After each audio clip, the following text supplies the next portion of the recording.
Faltan 14 minutos para las 9 de la mañana. Seguimos platicando con el doctor Alfredo Jalife. Alfredo, te decía yo antes de la pausa que ya estamos a un mes prácticamente de la elección en México. Y algunos dicen, este arroz ya se coció, salían las encuestas de Reforma y Parametría ayer, y bueno, la ventaja del tabasqueño con su más cercano competidor, Ricardo Anaya, pues es de muchos puntos. ¿Cómo ves tú esto? ¿Cuál es el escenario que analizas? Mira, yo antes de abordar eso, porque me gustó mucho que iniciáramos con la parte internacional, la parte de Trump, hay que tener en cuenta dos cosas que sí van a incidir en la elección, y sobre todo el 2 de julio, que ese es más preocupante que el 1 de julio, que es el modelo español de una gran generación, imagínate lo que sacan los periódicos de Estados Unidos de corrupción, que obviamente yo creo que perdería el tiempo ahondando en eso ahora, aquí en nuestro país. Y la otra, el modelo italiano, en donde se demostró, al menos por ahora, y ahora que regresó el nuevo gobierno al que habían despedido y regresa al poder, pero ya regresó deslactosado. Es decir, ya no tuvieron que ceder en su nombramiento del ministro de de Finanzas por otro que es más amigable con el euro. ¿Por qué? Porque lo viste esta semana, se cayeron las bolsas mundiales, el euro se vino a la baja, salieron los capitales, los bonos soberanos. Fíjate qué interesante término, los bonos soberanos, que así les llaman a los bonos que emiten los países, son más importantes que la soberanía de los pueblos. Ese es el modelo neoliberal que estamos viendo. Y México no es ajeno a eso, porque estás hablando de Italia, que es la tercera geoeconomía de la zona euro de 19 países, no los 27 de la Unión Europea, porque muchos de ellos todavía no entran a la zona euro. El mejor ejemplo era Gran Bretaña, que ya se salió de la Unión Europea por el Brexit, y que siempre mantuvo su singularidad con la libra esterlina. Entonces, imagínate hoy las calificadoras, los bancos de Nueva York, que son omnipotentes, de la Citi en Londres, pueden propiciar con el modelo neoliberal vigente, con un teclazo de computadora, tienes gran fuga de capitales y te despedazan a un país, aunque tengas a la Madre Teresa de Calcuta de presidenta. Por eso es muy importante el inicio de la pregunta que me hiciste, porque están interconectados. Entonces ahora, regresando a la cuestión más específica de México, te voy a decir algo que hoy sacó Stratford. Hoy sí me hiciste despertarme temprano para revisar muchas publicaciones puntuales, y estaba revisando Strategic Forecasting, así se llama Stratford. Ellos se autonombran como que son la CIA ya sabes, ¿no? La Central Intelligence Agency, de las 500 empresas más importantes de la revista Fortune, que sobre todo las principales empresas del mundo. Y hoy prácticamente da por hecho la elección de Andrés Manuel López Obrador. Le llaman populista porque ese es el beso del diablo que te propinan los mercados, aunque la palabra populista, si quieres, en otra ocasión la abordaremos, tiene otro significado en Estados Unidos que en México.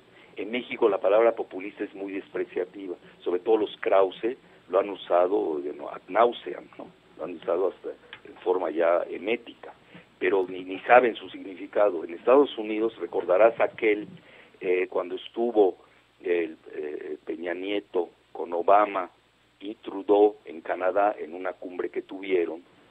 Peña pues fue a darle lecciones, imagínate, a Obama, criticando el populismo global en ese momento, y le revira a Obama y le dedicó 7 minutos, cualquiera lo puede googlear, y le dice: si estar por el bien común es ser populista, yo soy populista. Si estar a favor de la justicia es ser populista, yo soy populista. Entonces tenemos que tener mucho cuidado con ese término, que en México lo han hecho muy despreciativo, igual en Europa. Pero ¿quiénes manejan ese término? Lo están manejando los mismos multimedia que manejan el modelo neoliberal global o el modelo de la globalización. Entonces hay que yo me iría más por una dicotomía que estamos viviendo en el planeta, y la estamos viendo muy claramente, que es entre globalistas o neoliberales globales contra nacionalistas, y no la palabreja esa de populistas, que a mí ni me convence, porque además aquí la usan sin entenderla, te soy abiertamente, yo hasta tengo un libro ahorita que estoy leyendo al respecto sobre populismo, y cómo lo ven en Estados Unidos. En Estados Unidos no tiene el mismo desprecio con el que se maneja México. Es muy importante porque lo vas a ver, a partir del 2 de julio, la palabra populista va a ser una de las que más va a estar resonando en nuestro país, sobre todo con el enfrentamiento que se ha dado con los mega empresarios. Entonces hoy Stratford, que decía, ya ni tocan el tema de la elección. Hoy lo que están viendo son escenarios, conste que yo ni estoy a favor ni en contra, nada más estoy analizando. No voy a hacer proselitismo, mi querido Emanuel, aunque sea una estación de Villahermosa y de Tabasco, ¿sí? No quiero ser quiero ser más analítico. Yo creo que por eso la gente también pide. Y además eres muy acertado, Alfredo. La última vez que estuviste aquí en cabina, todo lo que pronosticaste prácticamente se cumplió. Por eso la gente te quería escuchar. El 5% pues no es malo, ¿no? Claro. Y cuando tú ves los medios en México, eso tiene que cambiar también el 2 de julio, ¿eh? Es decir, no puede ser que tengamos una prensa tan abyecta. Tenemos que tener una prensa crítica, respetuosa, analítica, que quien esté en el poder se le puedan decir, oye, estás equivocado. Fíjate, en los gobiernos de México se hubieran ahorrado todas estas humillaciones que hoy le asesta Trump a Videgaray, a Guajardo y compañía, si nos hubieran hecho caso a los analistas críticos. Pero como todo se paga, ya sabes, el chayote, ¿no? Cómo funciona, pues entonces, pues obviamente no hay crítica y cometen unos errores, porque nadie les dice, oye, pues no está bien el rumbo. Puede ser tu mejor amigo, el presidente, le dice, oye, perdóname, yo no veo que este sea el camino adecuado. Yo creo que eso también tenemos que pensar mucho el 2 de julio, ¿cuál va a ser el papel de los medios masivos de comunicación? Pues si vamos a tener más de lo mismo, lo que se llama, hay que cambiarlo todo para que todo quede igual, el famoso gatopardismo, no, pues mira, es otra vez, oye, Televisa fue la primera que se le tiró al suelo a Andrés Manuel, imagínate, la peor televisora del mundo, ya está con Andrés. Bueno, dices, bueno, ¿de qué se trata esto? Esos son señales, son mensajes de el grupo del poder en México que están viendo justamente que se concreta este proyecto de López Obrador. Mira, es probable porque estos no juegan solo. Acuérdate que estos son de concesiones. Y cuando tú ves que una televisora que está concesionada, pues se mueve en ese sentido, pues es de que los dejaron, ¿no? No creo que estén tan sueltos en México, cuando además Televisa prácticamente está quebrada. Pero mira, hoy la situación, regresando a lo de Stratford, que hoy saca, ya ni siquiera es tema de discusión la elección. Hoy el tema de discusión es cuánto se va a llevar la coalición, ellos lo manejan, de Morena, del Partido del Trabajo y del PES en la elección, en donde ven dos escenarios interesantes.